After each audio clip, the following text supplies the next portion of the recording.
మన ప్రభువును రక్షకుడైన యేసుక్రీస్తు ప్రభుల వారి పరిశుద్ధ నామమున ప్రియమైన మీ అందరికీ ఉదయకాల శుభం. దావీదు కీర్తన 38:27 కీడు చేయుట మాని మేలు చేయము, అప్పుడు నీవు నిత్యము నిలుచుదు. అవును, కీడు అనేది నిలబడేవాడిగా ఉండదు. కీడు ఎప్పుడైతే చేస్తుంటామో మరి దానివల్ల మనం చాలా అవమానానికి గురవుతుంటాం. అనేకులు మనల్ని విమర్శిస్తుంటారు. కీడు వలన ఏమవుతుందంటే ఇతరులు నష్టపోతుంటారు. మంచివారు కూడా నష్టపడుతుంటారు కీడు చేయడం వల్ల.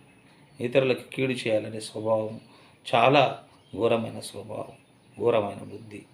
మరి దానివల్ల నష్టం కలిగించేదే కానీ ఇతరులకు మనం లాభం కలిగించేవారుగా ఉండము. కాబట్టి కీడు చేయటం మాని మేలు చేయి, మరి అప్పుడు నీవు నిత్యం నిలుచుదు. నీవు దేవుని దృష్టిలో కానీ, సంఘం దృష్టిలో కానీ, సమాజం దృష్టిలో కానీ ఒక నిలబడే వ్యక్తిగా ఉంటావు. ఎప్పుడైతే నీవు కీడు చేయటం మాని మేలు చేసే వ్యక్తిగా ఉంటావో ఒక గౌరవప్రదమైన వ్యక్తిగా సమాజంలో నీవు ఉండగలుగుతావు.